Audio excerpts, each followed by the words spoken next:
What is up, bros? It's Josh here, and today's video is all about the 0.8.1 patch that just hit World of Warships today and everything that it has with it. Now, let's dive into it so this video isn't too long and keep you guys up to date with what is going on with World of Warships. The main thing that's happening with this patch is the British CVs. We've had two CV lines up until now for the longest time, ever since they've been added into the game, which is the IJN and the USN line. Now, the third CV line is here with the Royal Navy line. So there's going to be, of course, the Tier 4 Hermes, the Tier 6 Furious, and the Tier 6 Implacable, Implaceable, whatever you want to call it. And then you can't get the Tier 10 yet, but you will once it's finally here. You will be able to do a early start. This is kind of a normal thing. I'm not the biggest fan of this, but you get like an early start when it comes to the Royal Navy CV lines. We've seen this with plenty of lines in the past. I think it's kind of weird that Wargaming just kind of wants to give away some of its content, but these ones are going to be done a tad differently than they have in the past, which we'll dive into in a second. But the Fly, Strike, Win event, this actually isn't live. I believe this starts tomorrow, which was kind of a bummer. The patch drops, but you can't do the content of the patch until after the patch is dropped because it's that, I don't know. They do it kind of weird, but I was a tad bummed out when I found out this wasn't live. Now, this is something and this is something that's already going on right now, but this is something that is kind of how content has been. I guess this is consistent content for World of Warships, but it's time gated, so you can only do so much at one time. It seems like this is going to be a pretty consistent thing we're going to be seeing in World of Warships for kind of all the big events. I don't mind it. You get a bunch of extra rewards, but the time gating stuff does get a little old if you're trying to push through it.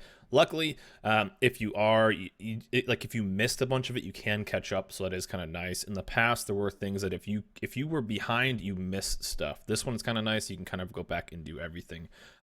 But it's kind of different how they're going to be doing this into the past. Remember, it used to be everything was like RNG based with the Royal Navy destroyers. You could get lucky out of crates to get the ships. This is going to be a tad different because of how they do the crowns and the florins. So if you bounce over to the arsenal really quick, which we will do, we're in our port right now. We're exit out of this, go over to the arsenal. These are going to be a tad different. So in containers, you'll actually start getting some new currency, as there's two new currencies in the top, which are the florins as well as the crowns. So what you can actually do is basically save up and get these over time. Now, this is something that we've seen now for, I guess this is only the second time, but to get the higher tiers, you have to buy the lower tiers first. So this is something we saw with the Lunar New Year. To get the Irian, there was a 3-stage process. Luckily with this, you can earn basically all of this for just kind of playing. You get them from the containers as well as the premium containers you can buy in the game. Now, we haven't seen the containers to kind of show off, so we don't exactly know what will come with them, but they will be there. But you're going to need a certain amount of crowns and a certain amount of florins to actually get those and move on. One thing you can do is get a start on the Hermes. Then once you have that, buy the second bundle, then buy the third bundle. Now, a bunch of stuff you can also buy if you aren't interested in the CVs at all. One thing that does come with is coal, which is kind of nice if you're trying to save up for coal for some other ship. 500, 1,000, and then 4,000 at the end to get the tier 8. But you can buy camos, you can buy credits. This is kind of cool too. If you have no interest in the CVs, or you don't need any flags, or you don't need anything else, you can buy credits, which is kind of nice for getting 40 of these a day of the World of Warships premium, which is actually quite nice as well. So this is a cool addition. We really haven't seen that in the past, of getting the extra bonuses if you already have a bunch of this stuff. So what they're kind of saying is, we understand that some people may have zero interest in the CVs, and if they don't want to spend anything on the CVs, we're going to give you some pretty badass rewards anyways, just for playing. Remember, you get these just for playing. But all kinds of different flags, whatever you want. And also, one thing you could do is have this is something that the game has been kind of lacking for a while, is a quote-unquote doubloon dump, or what you would say, or what you would have is something to spend your doubloons on. So the crowns are going to be here. If you go in, you can buy them, available for purchase 3 times. So you can get 150, so that means you will be able to get them elsewhere. But the main currency you'll probably get from the containers is the florins. So this is in the arsenal, so be sure to check that out. But all kinds of different things you can check out there. Let's bounce back over to the news really fast, and then go back to the post. So lots of new stuff there. That's something to definitely keep an eye out. And if you want to get the CVs, you can.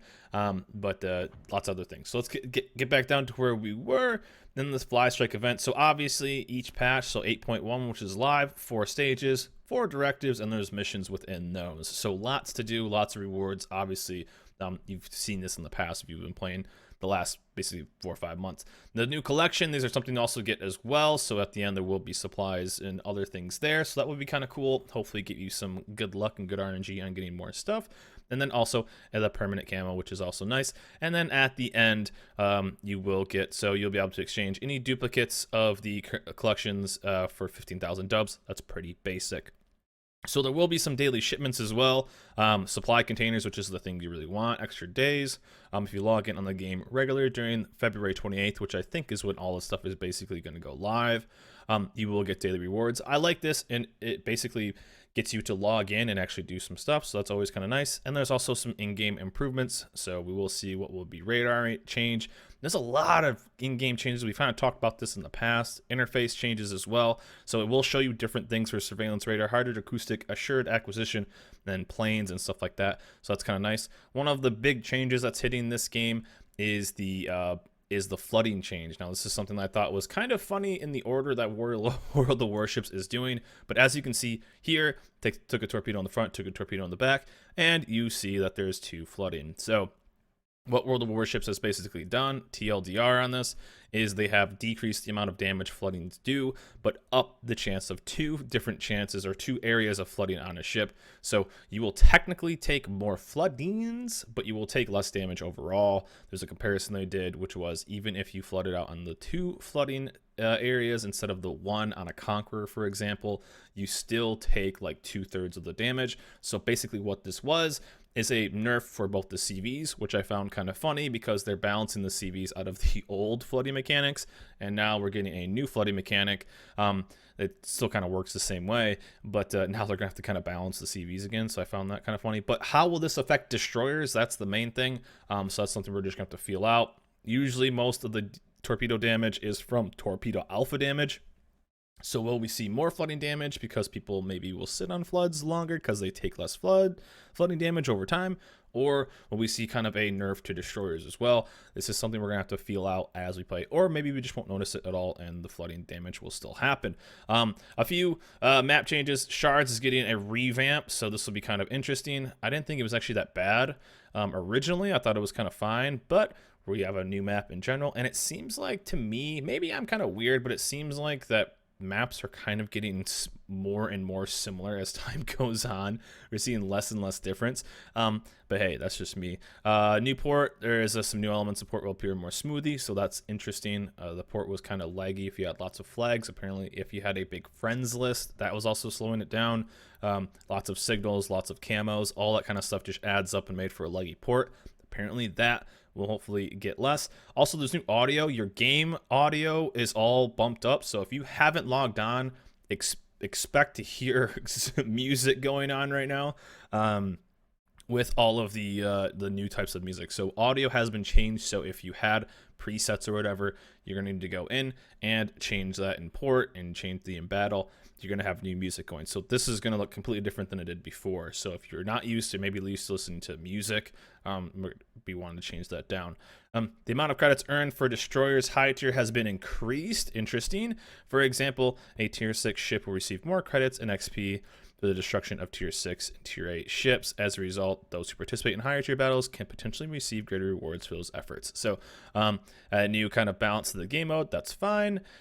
Game balancing changes, there was some changes to some AA, especially on the Minotaur. Also, this is something that I kind of made fun of a little bit, but this is a feature I've wanted for a long time, and that is the ability to buy flags. Now, only the combat flags, we probably won't see this for the economic flags, but you can go into the arsenal and actually buy these for credits now. We can bounce over that really fast. And as you see, I just passed the billion club. I have 1 billion credits. We're just kind of sitting there. So if I was running low on credits, I now can go in and actually buy some with credits. So they are there. So normally they would cost coal. Now you can buy them for credits. I did find that the price on these was pretty ridiculous, but hey, if you have the extra credits laying around, it'll be kind of nice to pick up. But for most people, it's going to be pretty tough to swallow the price tag of almost 4 million credits for 20 flags. I felt like it was a little high, because that puts it at just under 200,000. It actually puts it at 192,000 credits per flag. I feel like that's a tad much since you can only sell the flag back for 12,000. But the option is there if you are just swimming in credits, which it is kind of easier to get, especially if with the new EXP and stuff like that, the new premium time.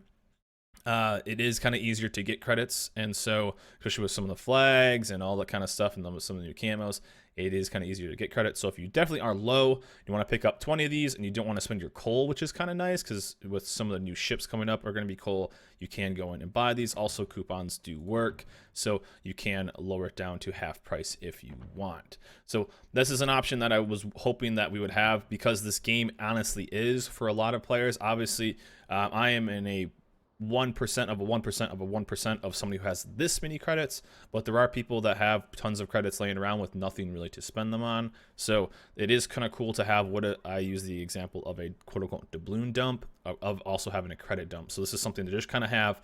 Luckily I have a ton of flags, so I don't really need to use it. So we're gonna keep that big old number up there in the top right corner because it makes me feel better about myself, okay? But overall, there's a couple new add-ons as well. So it's a pretty big patch. 8.1, there's a lot going on. We'll, of course, be playing it all live on stream. And then, of course, the event will probably drop tomorrow. Obviously, EU is probably a day behind if you're hearing this right now. So you guys probably have one more day before all these hit. And it'll also be there. One major thing is the Alaska is now live. 1 million free XP to get the Alaska, so go out and get it. You will probably see a ton of these, 3, 4 on each side. So the long-awaited Alaska is finally here. Go and get it and have fun with the Tier 9 Premium USN Cruiser. But these are the containers I was kind of telling you about. One are going to be the non-premium version or the standard ones. This is something you'll get from doing the directives. So obviously you're going to get 50 of the florins and then the other ones here. And then also the premium version. So... and it seems like we're going to have to see what kind of rewards we get from this, but we're not getting the silver ones, which we had to get with the doubloons. So we'll see how that works. But you have a chance of getting ships. You have a chance of getting premium ships, the Hood, the Vanguard, the Duke of York. The Hood got buffed. Vanguard's all right. Duke of York is kind of a pass. And then you randomly can get the Edinburgh. So tons of flags as well as camos and the extra currency for that.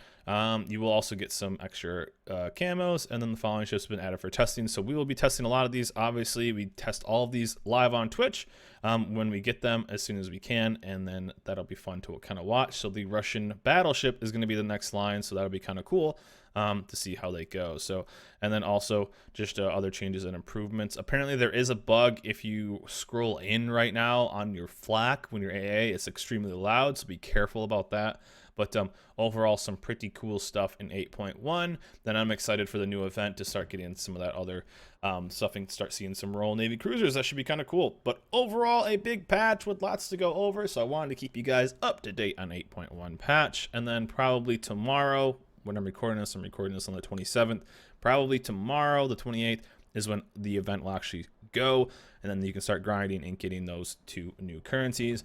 Again, the 2 new currencies are going to be crowns and then florins. So again, at the end of these, they'll probably be converted into credits if you don't use them. So be sure to, if you don't use them, you lose them and you get credits. But anyways, that's it for me. I'm hoping to keep you guys up to date with World of Warships. There's lots going on, so there's lots of info, and I'll try to keep it as short as possible. Obviously, this video went longer than expected. They always do. But anyways, guys, that's it for me. Hope you guys enjoyed this video. Remember to like, subscribe, and I'll see you guys next time.